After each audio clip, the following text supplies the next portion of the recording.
झारखंड दरोगा और झारखंड पुलिस की बहाली आने की चर्चाएं आजकल चल रही है कमेंट सेक्शन में, और बहुत सारे लोग बोल रहे हैं कि झारखंड पुलिस और झारखंड दरोगा की बहाली आने वाली है।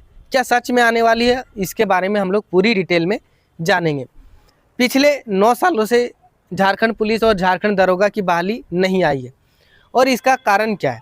इसका मुख्य कारण है हेमंत सोरेन।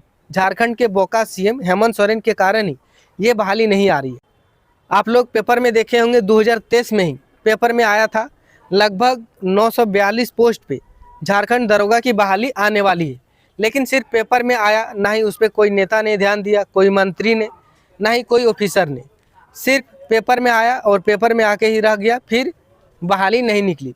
बहाली निकल सकता था अगर झारखंड के सीएम हेमंत सोरेन जरा सा भी ध्यान दे देते, जरा सा भी एसएससी के कर्मचारी अधिकारियों को बोल देते कि पिछले 9 सालों से झारखंड दरोगा की बहाली नहीं आई है, आप क्या कर रहे हो, तो तुरंत निकल जाता। लेकिन झारखंड के सीएम ने मन में ठान लिया है कि हम ना ही कोई बहाली निकालेंगे, ना ही झारखंड के युवाओं को नौकरी देंगे। मतलब पूरी तरह से झारखंड के युवाओं को इग्नोर कर दिया है। जब चुनाव के समय था उस समय बोला था 5 लाख नौकरी देंगे, जब चुनाव खत्म हो गया तो बोलता है सुअर पालो बकरी पालो।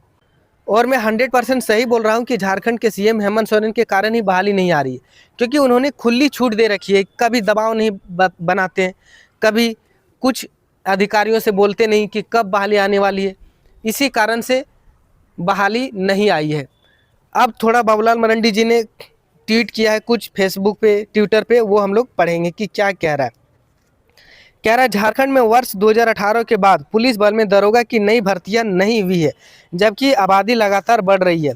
बीपीआरडी के रिपोर्ट के अनुसार वर्ष 2022 में राज्य में प्रति 1 लाख आबादी पर 163 पुलिसकर्मी थे, जो घटकर अब 152 रह गए हैं, जबकि आवश्यकता 209 पुलिसकर्मियों की है। यह स्पष्ट करता है कि राज्य में सुरक्षा व्यवस्था संसाधनों की भारी कमी से जूझ रही है। 1 लाख जनता पर केवल 152 पुलिस है। आपको लगता है कि 1 लाख जनता को कंट्रोल कर पाएगा 152 पुलिस? कितनों भी गोली चला लेना, 152 पुलिस 1 लाख जनता को कंट्रोल नहीं कर सकता। इतनी खराब स्थिति हो चुकी है झारखंड में। वर्तमान में स्वीकृत पद की तुलना में लगभग 30% पद खाली है।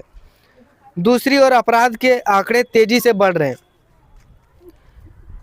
कभी कभी तो ऐसा लगता है कि अपराधियों को संरक्षण देने के लिए ही पुलिस बल में नियुक्तियां नहीं हो रही है। डीजीपी, मुख्य सचिव जैसे शीर्ष अधिकारियों के इन अपराधियों से जुड़ते तार शक को और गहराते हैं। हेमंत सोरेन जी, राज्य में लाखों युवा बेरोजगार बैठे हैं।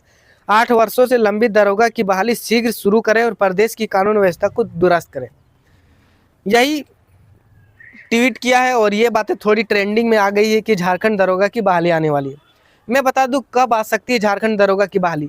भले ही झारखंड में पुलिस व्यवस्था कितनों भी खराब हो जाए, आपराधिक मामले कितनों भी बढ़ जाए, इसे हेमंत सोरेन को कोई फर्क नहीं पड़ता। वो केवल अपने चुनावी फायदे के लिए काम करता है, जो भी करता है।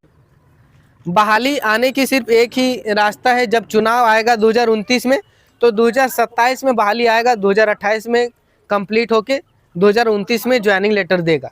यही संभावना लग रहा है। बाकी देखिए, ट्रेंडिंग में ये न्यूज आया है कि झारखंड पुलिस और झारखंड दरोगा की बहाली आने वाली है। बाकी अभी तक आया नहीं है, उम्मीद करता हूँ जल्द आ जाए। और मैंने पहले ही बोला कि हेमंत सोरेन अगर जरा सा भी ध्यान दे देना तो तुरंत दरोगा की बहाली और झारखंड पुलिस की बहाली आ सकती है, लेकिन हेमंत सोरेन ध्यान नहीं देते और इसी के कारण बहाली नहीं आ रही है।